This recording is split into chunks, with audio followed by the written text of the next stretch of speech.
हमारे विपक्षियों की सरकार हुआ करती थी, कैसे लोगों के बिजनेस में हिस्सा डाला जाता था, ये पूरा पंजाब बोलता था।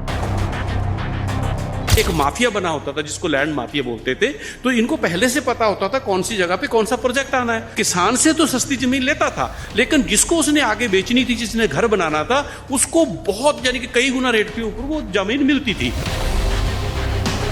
बादल साहब को यहाँ गड़बड़ कहाँ लग रही है, और इसको चैलेंज के तौर पर लीजिए ना आप। 2 दिन में वो कह रहे हैं खुलासा करेंगे। जो माफिया को चोट पहुंचा रहा है और जो बड़े बिल्डर को चोट पहुंचा रहा है, और फायदा किसको पहुंचा रहा है? जो जमीन बेच रहा है उसको भी, जो जमीन खरीद रहा है उसको। तो यहां पे प्रॉब्लम है इन लोगों को। अगर वो जीत गए तो एमएलए बनेंगे, और कहा यह भी जा रहा है केजरीवाल साहब को यहाँ पर लाकर खड़ा कर दिया जाएगा। ये तो केजरीवाल को अब तक पता नहीं कितने बार मुख्यमंत्री बना चुके हैं पंजाब का।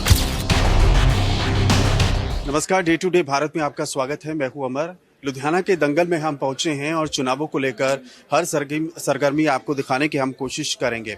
और आपको कुछ दिन पहले याद होगा पंजाब के सीएम भगवंत सिंह मान ने व्यापारियों के सामने क्या कुछ कहा था और हिस्सेदारी की बात को दोहराया था, और लुधियाना के क्या मुद्दे हैं, ये तमाम मुद्दों को लेकर बातचीत करेंगे। जो सीनियर स्पोक्स पर्सन है अनिल गर्ग साहब। अनिल जी, बहुत बहुत स्वागत करता हूँ सर मैं आपका।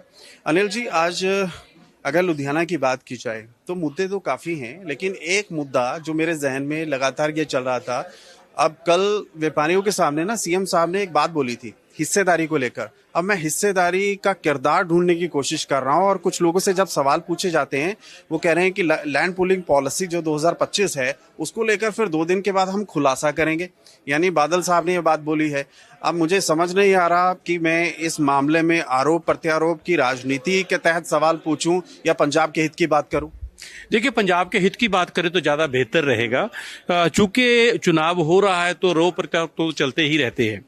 तो जो बात मान साहब ने कल चंडीगढ़ में बोली थी, मोहाली में बोली थी, वो कोई बात उन्होंने अपने से नहीं बोली थी। ये पंजाब के लोग कहते हैं, पंजाब के बच्चा कहता है कि जब हमारे विपक्षियों की सरकार हुआ करती थी, कैसे लोगों के बिजनेस में हिस्सा डाला जाता था, ये पूरा पंजाब बोलता था। अब लेकिन आप बात कर रहे हो लैंड पुलिंग की, ठीक है ना। इसमें भी आप चीज देखेंगे, आज जो लैंड पुलिंग हम लेके आए हैं पॉलिसी, इसकी हर तरफ सराहना हो रही है। तो इसका विरोध कौन कर रहा है? पहली बात तो सराहना हो क्यों रही है? अब इसमें देखिएगा, जैसे पहले वो जो किसान है या जो लैंडलॉर्ड है जिसकी जमीन अक्वायर की जाती थी या खरीदी जाती थी, पहली बात तो ये लोग आपस में एक नेक्सस बना होता था, ठीक है ना, एक माफिया बना होता था जिसको लैंड माफिया बोलते थे।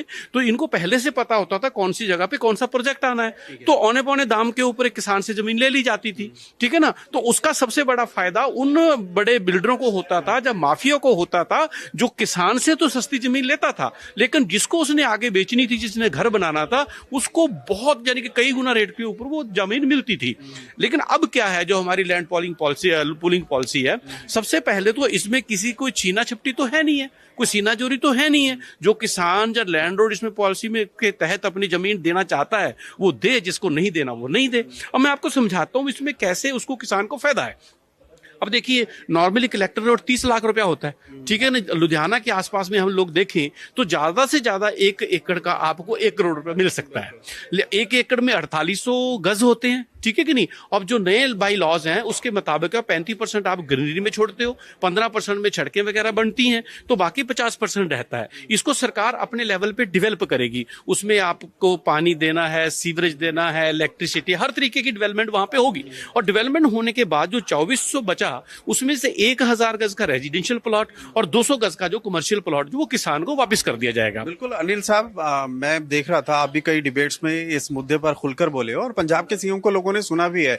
पर मेरा सवाल आप समझिए, बादल साहब को यहाँ गड़बड़ कहाँ लग रही है, और इसको चैलेंज के तौर पर लीजिए ना आप। 2 दिन में वो कह रहे हैं खुलासा करेंगे। अरे सुनिए तो सही ना, गड़बड़ कहाँ लग रही है? उनको दर्द हो रहा है।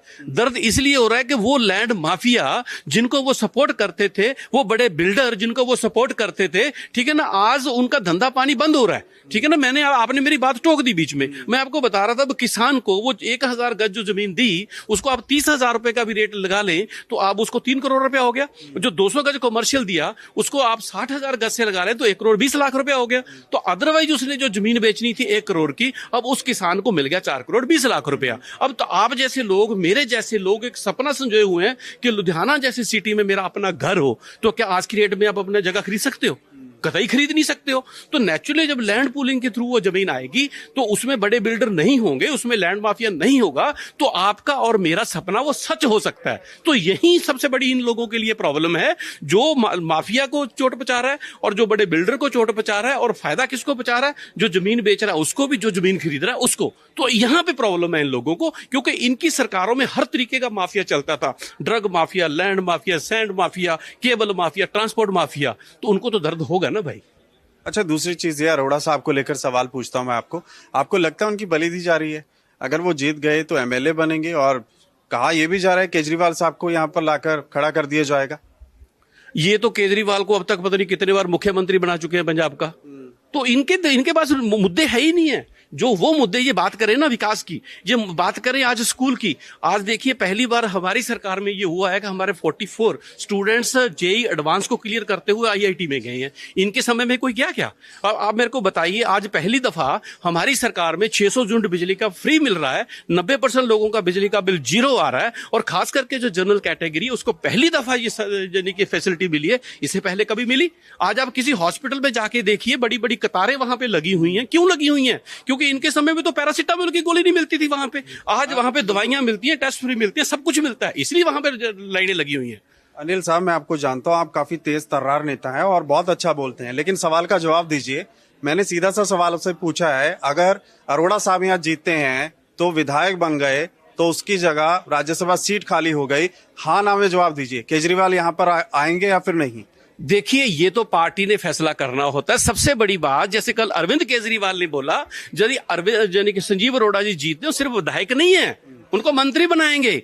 ठीक है कि नहीं? यहाँ आप देखिए कि लुधियाना वेस्ट को मंत्री मिलेगा। आप मेरे को बताइए, तो उसमें क्या यानी कि नुकसान है या क्या गलती है लुधियाना वेस्ट वालों की? और रही बात राज्यसभा की, राज्यसभा पार्टी ने फैसला करना होता है किसको भेजना है। क्या उसका फैसला हो गया? जैसे मैंने आपको पहले बताया, ये लोग अब तक पता नहीं कितनी बार, पहले तो एक बार पंजाब में मैडम सुनीता केजरीवाल को मुख्यमंत्री बना रहे थे कि बरनाला से उसने अपनी वोट भी बना ली है, और अरविंद केजरीवाल को 5-6 दफा ये मुख्यमंत्री बना चुके हैं। क्यों बोलते हैं ये? आपने फिर बात मेरी काटी, प्लीज बात मत काटिएगा। इसलिए बोलते हैं कि इनके पास मुद्दों पे बात करने के लिए है ही नहीं है। आज आप मेरे को बताइए कि आज 55,154 नौजवानों को नौकरी दी है, मेरिट के आधार पे ऊपर दी है, कोई पैसा नहीं लगा, किसी की सिफारिश नहीं लगी। क्या इनके सरकार में एक भी गई? और दूसरी बताइए, आज सड़क सुरक्षा फोर्स बनाई गई, और सड़क सुरक्षा फोर्स बना के हजारों की तादाद में लोगों की जिंदगियां बचाई। क्या ये इनके दिमाग में है क्या? और दूसरी बताइए कि एक प्राइवेट, नॉर्मली क्या होता है कि ये सरकारें जो सरकारी प्रॉपर्टी होती थी वो बेचती थी प्राइवेट को।